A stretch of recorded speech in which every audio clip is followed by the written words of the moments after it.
doon sa question na they are requesting to be independent. Independent, yeah. Katulad po sa Biblia, 1 Corinthians 12, na one body, many parts. Hindi pwede daw sabihin ng paa na, paa lang naman ako, hindi ako kasama ng body. Hindi pwedeng ipaghiwalay-hiwalay.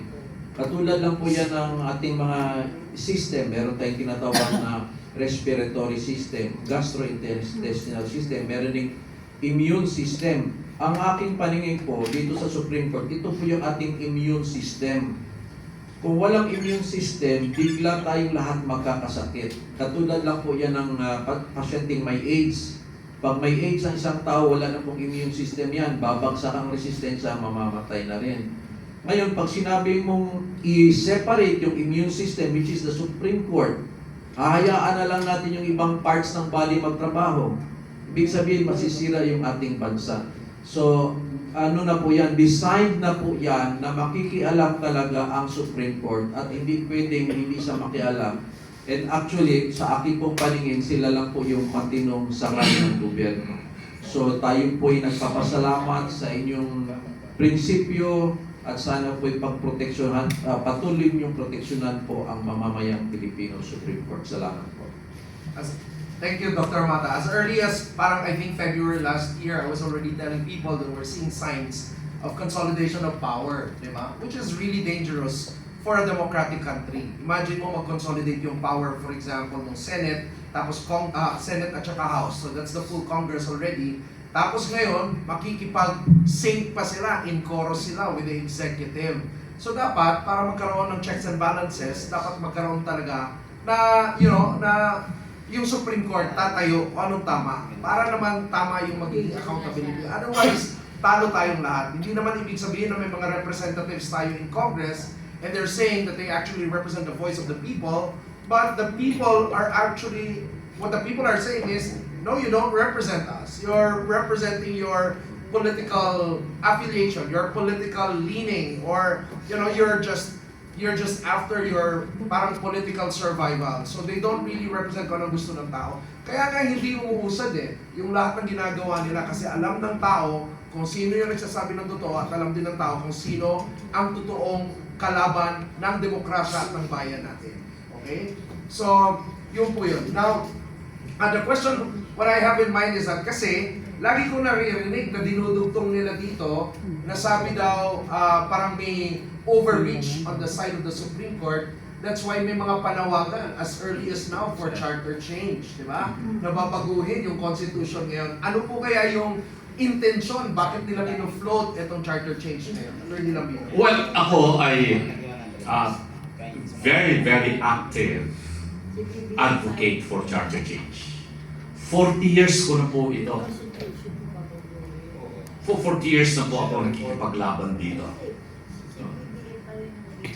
The Constitution was enacted 1987, so magpo 40 years. Since then, pinaglalaban ko ng palitan natin itong Constitution na ito.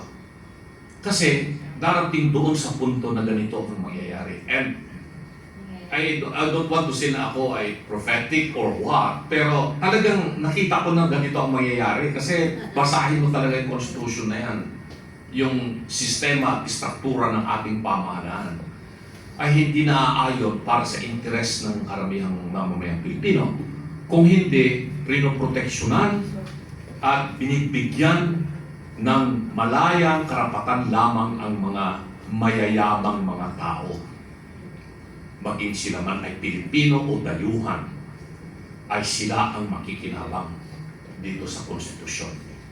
At ganun nga po ang nangyari. So ang Pilipinas ngayon, it's not really actually the democratic country or republican country that we have been dreaming of to be. Katulad ng sa Europe, katulad ng Malaysia, Singapore, Japan, South Korea, or the United States or Canada, na ating talagang sinasaludan. Hindi. The situation in the Philippines is we are an oligarchy. Yung mga mayayamang, mga negosyante na kontrolado nila ang mga politiko. Kung titignan ninyo, halos lahat ng political parties, maliban sa PDP Laban,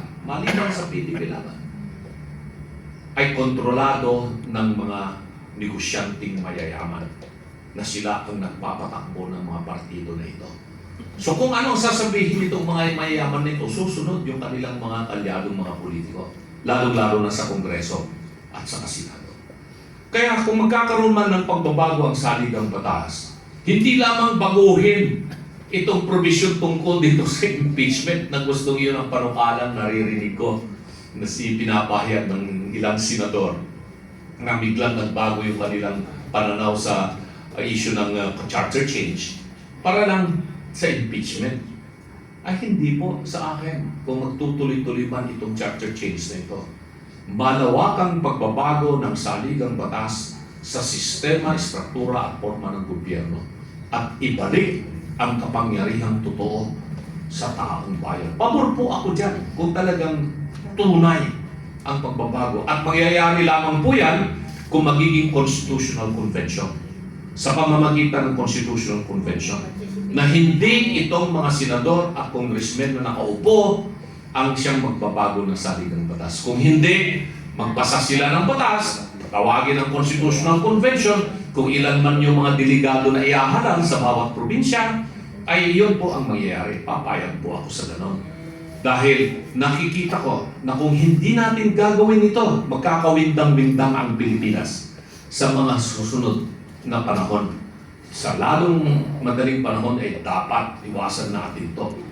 May mga naglalabasan ng mga issue, may mga gusto na. Si Dr. Mata, taga Mindanao, dati-rati, yung mga kaibigan at mga minamahal nating mga kapatid na Muslim lamang ang nakikipaglaban para magkaroon ng isang Mindanao Republic, kaya nagkaroon ng MILF, MNLF, etc. Mga Muslim po nating mga kapatid. Pero ngayon, marami akong nasatanggap na balita at impormasyon na mga Kristiyano, mga negosyante, mga sawang-sawa na sa nangyayari dito sa Luzon, ay sila na mismo nagsasabing maganda na sigurong humiwalay na tayo at magtayo na tayo ng sarili nating Republika ng Mindanao. Ay hindi ko sila masisisi kung ganoon po ang kanilang kaisipan. Pero masakit sa akin yun, hindi ako papayag na magkakaroon ng mabindang-bindang ang Pilipinas at magkaroon ng disintegration ng ating bansa. At ang solusyon po dyan, tulad ng sinabi ko, ay talagang constitutional convention, charter change. Kung talagang gusto natin at sincere itong gobyerno ito. Pero kung ang dahilan lamang ay dahil lang sa impeachment para tayo magkaroon ng constitutional change, huwag na lamang po. Imbestigahan na lamang po ito. Isa pa, ang kailangan po ninyong isipin, mga minamahal na kababayan. Address ko po sa inyo ito. Mahigit 60 million na Pilipino ang nagugutom ngayon. Halos hindi sila makakain ng 3 beses ang araw. Kung makakain man sila ng 3 beses ang araw, karamihan ng kanilang kinakain ay kanin lamang kung mayroong kanin at saka asin at konting gulay.